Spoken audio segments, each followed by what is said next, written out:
नमस्कार दोस्तों। एक मुद्दा सामने आया कि मोहम्मद दोबारा से पकड़ा गया। वो है पाकिस्तानी आदमी और पकड़ा गया है यूके के अंदर। 3 लड़कियों को वो मोलेस्ट कर रहा था, असॉल्ट कर रहा था। और मुद्दा ये था कि जो लड़कियां हैं वो ड्रेस उन्होंने प्रॉपर नहीं डाली हुई थी इस कॉकरोच के हिसाब से। ये मोहम्मद नाम का आदमी ये अब ठेकेदार बन गया है यूके में कि भाई जो तो मुसलमान कंट्रियां हैं वहां तो इसकी ठेकेदारी चलती है। अब इसने यूके में भी अपनी ठेकेदारी पकड़ ली है और पकड़ पकड़ के लड़कियों को वो वहां पे गाली गलौज करता है और गंदी लैंग्वेज यूज की जाती है और उन्हें बोला जाता है कि तुम्हें ड्रेस कैसे करनी चाहिए। अगर किसी लड़की की ड्रेस ठीक नहीं होती इसके हिसाब से तो ये चाकू निकाल लेता है। कुछ और भी निकालता होगा, उसके बारे में मुझे पता नहीं है। अब इसको एक डिटेल में बात करेंगे कि यूके वालों को जो ये मेडिसिन मिल रही है आज की डेट में इन मोहम्मद नाम के आदमी से, क्या ये अच्छी बात है? हमने तो पहले ही भंगड़े डाले थे जब वहां पर ऋषि सुनक की गवर्नमेंट गिरी थी। शायद इस प्लेटफॉर्म के ऊपर मैं अकेला आदमी था जिसने भंगड़े डाले थे कि अच्छा हुआ ऋषि सुनक की गवर्नमेंट गिर गई है, लिब्रांडो की गवर्नमेंट आ गई है और जो कुछ यूके में होगा वो हमारे यहां पर जो हिंदू सोया हुआ है उसे जगाने के लिए ये बड़ा ही अच्छा एक कारगर एक इंसिडेंट ये साबित होगा और हो भी वैसा ही रहा है। अब इसके ऊपर थोड़ा सा मजे लेते हैं। संजीव जी आए हुए हैं और इनकी पूरी रिसर्च है इस मुद्दे के ऊपर। संजीव जी, जय श्री राम। जय श्री राम। सर, ये मोहम्मद फिर पकड़ा गया, ऐसा क्या चक्कर है कि जहां पे दुनिया में देखो वहां पर ये कॉमन नाम है मोहब्बत, यही पकड़ा जाता है? कभी चाकू, कभी छुरा, कभी लड़कियां उठा के ले जाना, उनका रेप करना, कभी गोली चलानी, कभी बम फेंकना, ये सर वहां पर अब यूके में ये हर रोज होना शुरू हो गया। आपको खुशी नहीं होती देखकर कि जो ये कर रहे हैं ये अपने आप को एक्सपोज करते जा रहे हैं और यूके में मुहिम शुरू हो गई है get out Muslims? Sumit ji, इनका जो पूरा नाम है वो मोहम्मद हसन है। ये एक पाकिस्तानी सिटीजन है जो कि यूके में सेटल्ड है।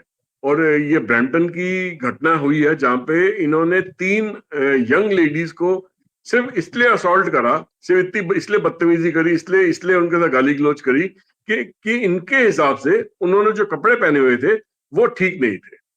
और और देखिए, इसके बाद इनको जब कंप्लेंट दर्ज हुई उन तीनों लड़कियों की तरफ से कि आदमी हमें सता रहा था, हरास कर रहा था, हमारे से गाली गलौज कर रहा था, हमें हाथ पैर मारने की कोशिश कर रहा था, तो उनको भी पुलिस ने फिर उसको जब कोर्ट में पेश करा तो सबसे बड़ी हैरानी वाली बात यह है कि टोटल बायस तरीके से इस केस को लड़ा गया। जैसे हिंदुस्तान में भी बायस तरीके से कोर्टों में इनके खिलाफ केस लड़ा जाता है और इनको बायस बरी कर दिया जाता है ना किसी न किसी वजह से। कुछ इसी तरीके से वहां पे हुआ। और आप सुन के हैरान होंगे कि इस फिजिकल असॉल्ट की, इस हरासमेंट की जो सजा कोर्ट ने दी वहां पे वो यही थी कि उन्होंने कहा कि हम आपसे 180 घंटे का काम करवाएंगे मगर उसके पैसे आपको नहीं देंगे, आपको फ्री में 180 घंटे काम करना पड़ेगा। तो मतलब चंद दिनों की सजा बिना पैसे दिए काम करवाना है, ये सिर्फ एक लीन बहुत ही हल्की सी सजा देके इसको छोड़ दिया गया। और ऐसा क्यों है? क्योंकि ऐसा इसलिए सुमित जी क्योंकि वहां की जो आपकी जो गवर्नमेंट बनी है वो भी कहीं ना कहीं इस्लामिक जो ऑर्गेनाइजेशंस हैं या इस्लामिक पार्टीज हैं वहां पे जो यूके के अंदर पनप रही हैं, उनकी सपोर्ट की वजह से बनी है। तो अगर वो इनके साथ लीनेंट नहीं होते, इनको कम सजा नहीं देते या इनकी तरफदारी नहीं करते, इनका साथ नहीं देते हैं, तो कहीं ना कहीं सरकार गिरने के पूरे चांसेस है, सपोर्ट विड्रॉ हो जाएगी आज की जो गवर्नमेंट है। तो वो विड्रॉ ना हो तो इस वजह से ये इस तरीके से वहां पे कम से कम सजा में इनको छोड़ दिया जा रहा है। मगर क्या ये सोसाइटी के लिए अच्छा है? क्या ये सोसाइटी में गलत सिग्नल नहीं जा रहा? क्या ये हरकत अगर क्रिश्चियन कम्युनिटी के लोगों से करी गई होती या ज्यूज कम्युनिटी के लोगों से करी गई होती या सिर्फ इंडिया के अपने हिंदू कम्युनिटी या बुद्धिस्ट कम्युनिटी के लोगों से करी होती, क्या उनको भी इतनी कम सजा मिलती? कभी ना मिलती, उसको कड़क से कड़क सजा मिलती वहां के कोर्ट की तरफ से। जैसे इंडिया में भी होता है कि भाई जो मेजोरिटी पॉपुलेशन है उसकी तो वो सुनवाई नहीं करते हैं, सुनवाई करते हैं सीधा फांसी की सजा देने की बात करते हैं। वहीं पे ये माइनॉरिटी कम्युनिटी की उनके आधी रात को कोर्ट खोल के भी सुनवाई कर देगा, छुट्टी वाले दिन भी सुनवाई कर देगा और उनको बेल भी दे देगा और बाइजर रिहा भी कर देगा। कुछ इसी तरीके से वहां की भी जुडिशियल सिस्टम जो है वो पूरी ब्लास्ट अप है, बिकी हुई है और डबल स्टैंडर्ड मेंटेन करके चलती है। सुमित जी, मुझे सर ऐसा लगता है कि हमारे जो है ना माननीय सुप्रीम कोर्ट, हाई कोर्ट के जो जजेस हैं वो यूके जाके बैठ गए हैं और वहां पर भी पैसे ले लेकर इन कॉकरोचों को छोड़ते जा रहे हैं। सर, मुद्दा सिर्फ 3 लड़कियों का नहीं है, वहां पर हर रोज ये काम हो रहे हैं। अब पाकिस्तानी एक और, जो शरिया से डरकर पाकिस्तान से जिंदा भागने में कामयाब हो गया, अब यूके में जाकर उसने कोई पाकिस्तानी लड़की है वहां पर या मॉडल है, उसे इसने तंग किया कि तुम्हारे जो कपड़े हैं बड़े ही रिवीलिंग है, रिवीलिंग होने के कारण तुम अगर बुर्का डालोगी तो मेरा सारा कुछ कंट्रोल में रहेगा, वरना मैं आउट ऑफ कंट्रोल हो जाऊंगा, क्योंकि हमारी किताब में लिखा गया है आपको हमेशा आउट ऑफ कंट्रोल ही रहना है, ऊपर से लेकर नीचे तक। सर, ये जो सारी चीजें करते जा रहे हैं अपनी, यानी कि गंदी जो इनकी सोच है उसको दूसरों के ऊपर थोपने की कोशिश करते हैं। मुझे आज तक ये समझ नहीं आया कि हम भी रहते हैं, दुनिया भर में ट्रेवल करते हैं, ओपन सोसाइटीज में रहते हैं, हमारा तो हर कभी भी दिमाग खराब होता नहीं है। इनका बुरके वाली को देखकर भी दिमाग खराब हो जाता है, इनका तो कुछ भी कंट्रोल में नहीं है। ये दूसरों के ऊपर अपनी चीजों को थोपने की कोशिश करते क्यों हैं? ये कहते हैं ये तो इस्लामिक वैल्यू है। इस्लामिक वैल्यू थी अगर आपकी, तो अपने कंट्री में कर लेते ना, जहां पे तुम पैदा हुए थे। तुम यूके या जो एडवांस कंट्रीज हैं वहां जाकर भी तुम अपनी इस्लामिक वैल्यूज को थोपने की कोशिश करते हो। ये कहां का इंसाफ है सर? सुमित जी, एक तो देखिए यूके के अंदर इन लोगों की पॉपुलेशन कम है, ठीक है, पहले के मुकाबले काफी बढ़ गई है, फिर भी वहां पे एज ए मिनोरिटी के अंदर ही इनको गिना जाता है। और ये मिनोरिटी हो के आज की डेट में पूरे यूके में अपने तौर तरीके को जबरदस्ती लोगों से मनवाने की कोशिश कर रहे हैं। और कह रहे हैं कि भाई हमारा जो तरीका है वही सही है, आप लोगों का तरीका, रहने का तरीका ठीक नहीं है, आपको कपड़े इस तरीके से पहनने चाहिए, इस तरीके, आपको गाना नहीं सुनना चाहिए, आपको पिक्चर हॉल में नहीं जाना चाहिए। और मतलब तो बाकी तो बात, अगर सुमित जी अगर आप कह रहे हैं कि बुरखा वाली औरत को भी ये मतलब गंदी नजर से देखते हैं, तो ये तो छोड़िए सुमित जी, अगर इनके सामने से कोई 4 साल की बच्ची भी निकल जाए और या अभी नवजात बच्ची भी इसके सामने निकल जाए ना, तो ये उसका भी पूरा एक्शन निकाल देते हैं कि इसकी बॉडी के अंदर पार्ट्स कैसे आते होंगे, कैसे नहीं होंगे। तो ये अपनी हवस मिटाने के लिए ना किसी भी हद तक जा सकते हैं सुमित जी। बेसिकली ये अब सर, ये इसको बुरके में रखने का एक ही मकसद है कि भाई इनकी नजर से वो जो काले कपड़े में शायद एक्सरे पूरी तरह नहीं निकल पाता होगा, तो इस वजह से नहीं पता चल पाता होगा कि भैया वो औरत अंदर से नजर कैसे आती है। और इनकी हवस को कंट्रोल में रखने के लिए वो काला कपड़ा बहुत औरत के शरीर पे पड़ा हुआ बहुत जरूरी है। शायद इसी वजह से ये बोलते हैं कि तुम बुरके के अंदर रहोगे तो शायद हम थोड़े बहुत कंट्रोल में रहेंगे, अगर तुम बुरके में नहीं रहोगे तो हमें फर्क नहीं पड़ता कि तुम 4 साल या 22 महीने की बच्ची हो या 80 साल की बूढ़ी हो। हम अगर अगर हमारा मन करा तो हम तो तुम्हारे साथ बलात्कार कर देंगे, रेप कर देंगे, और क्योंकि हम और उसका इल्जाम भी हम तुम पे लगाएंगे कि तुमने उकसाया हमें ऐसा करने के लिए। ये इस किस्म की कौम है सर, सुमित जी। सही बात है। सर, मुझे तो समझ नहीं आती कि जो पब्लिक प्लेसेस हैं यूके के अंदर, वहां पर अब टेंशन बढ़नी शुरू हो गई हैं। जो वहां की जो लोकल नेटिव्स हैं उन्होंने बोलना शुरू कर दिया कि हमारी कंट्री हमें फ्रीडम देती है, तुसी कौन भी? तुम बाहर से आए कॉकरोच, यहाँ पे मल्टीप्लाई हो गए, अब तुम जिस गंद के ढेर से आए थे वही गंद का ढेर तुम हमारी कंट्री में भी फैलाना चाहते हो, दफाओ यहां से। अब यूके के अंदर ये मुहिम शुरू हो गई है। अब मुझे बड़ी ही खुशी होती है जब मैं ये सारी चीजों को देखता हूं, क्योंकि मुझे थोड़ी सी चाइना में जो कुछ हो रहा है या इनके साथ, ओहो, मैं उसको एक्सप्लेन नहीं करना चाहता हूं, लेकिन लेकिन जो ये बीबीसी है और ये जो अल जजीरा है, ये सर इन चीजों को उजागर नहीं करते। अगर तो इनकी कम्युनिटी के खिलाफ कुछ किया जाता है तो ये बड़े बढ़ चढ़कर बोलते हैं, देखिए भारत में कितना गलत हो रहा है, आज यूके में हो रहा है। सर, इनके मुंह के ऊपर ताले क्यों लगे हुए हैं? क्या इनको कवर नहीं करना चाहिए? After all they are news channels. Sumit ji, अगर ये दिखा देंगे कि इनके घर के अंदर ही गड़बड़ हो रही है, तो इतने साल जो इन्होंने दूसरे देशों पे राज करा है, तो क्या इनकी वो रीढ़ की हड्डी टूट नहीं जाएगी? क्या इनकी इज्जत इज्जत में घाटा नहीं आ जाएगा? तो अब ये कैसे दिखाएं कि एक जमाने में हम किसी पूरी दुनिया पे राज करते थे, आज हमारे साथ ये हरकत हो रही है और उसे हम कंट्रोल नहीं कर पा रहे, क्योंकि हमें हमें पावर में रहना है, हमें वोट बैंक की पॉलिटिक्स खेलनी है। और इसी वजह से हम लोगों को इनका चाहिए, हमारे से कितनी भी गलत हरकत क्यों ना करें कम्युनिटी वाले, फिर भी हमें इन्हीं का साथ चाहिए, और इन्हीं के फेवर में हम डिसीजन लेंगे, इन्हीं के फेवर में हम फैसले लेंगे। और अब जब उनको देखो, आपने उनको उंगली पकड़ा दी है, उन्होंने पूरी बाजू पकड़ ली, वो बाजू क्यों छोड़ेंगे? अब तो वो गले मिलके आपके पीठ पे खुंजर भी भोगे, गंजा भी तो भोगेंगे ना। उनको इस चीज का मौका भी तो चाहिए कि आपके पीठ पे गंजा भोगा जाए, और वो करके रहेंगे ऐसा। और इसको रोक नहीं पाएंगे सुमित जी अब ये लोग, क्योंकि इसको या तो कड़क, इसका एक ही इलाज है, इसको या तो कड़क तरीके से कड़क फैसलों के जरिए इनको इन लोगों को सफाया करा जाए, इन लोगों को देश से बाहर निकाला जाए, इन लोगों को सजा दी जाए। अगर ऐसा नहीं हो सकता, इन लोगों को कम से कम सजा में छोड़ दी जाएगा, या यहाँ की जुडिशियल सिस्टम भी इनके फेवर में बिक जाएगा, और वहां की पुलिस भी लीनियंट हो जाएगी, और वहां का जो समाज वोट बैंक पॉलिटिक्स के अंदर बढ़ जाएगा, तो भैया ये तो अपना राज वहां पे मनवा के रहेंगे। इनको तो शरिया लागू करना है किसी भी हालत में। इनका मकसद ही है कि चाहे मिनोरिटी में भी है तभी शरिया लागू करके ही रहेंगे, और ये ब्रिटेन के लोग इसे रोक नहीं पाएंगे। या तो आर पार की लड़ाई कर ले अपनी संस्कृति को बचाने के लिए, नहीं तो खत्म हो जाए। सर, आप कह रहे हो कि ये शरिया अपनाकर ही छोड़ेंगे। सर, जब तो ये लड़कियों को उठा के लेके जाते हैं, दरिंदगी दिखाते हैं, तो कहते हैं ये तो शरिया में अलाउड है। लेकिन जब ये झूठ बोलते हैं, इनकी जुबान काटने का वहां पर प्रावधान है, तो बोलते हैं नहीं, ये तो डेमोक्रेसी है, आप हमारी जुबान काट नहीं सकते। तो सर, इनकी जो सिलेक्टिव शरिया है, क्या यूके वालों को, भारत को भी, क्या या तो पूरा शरिया अपनाना चाहिए, या वहां पर रूल्स नहीं बनाने चाहिए कि भैया शरिया चाहिए तो ठीक है, कोड़े खाइए, आपने पत्थर मारा है तो कोड़े का भी प्रावधान है।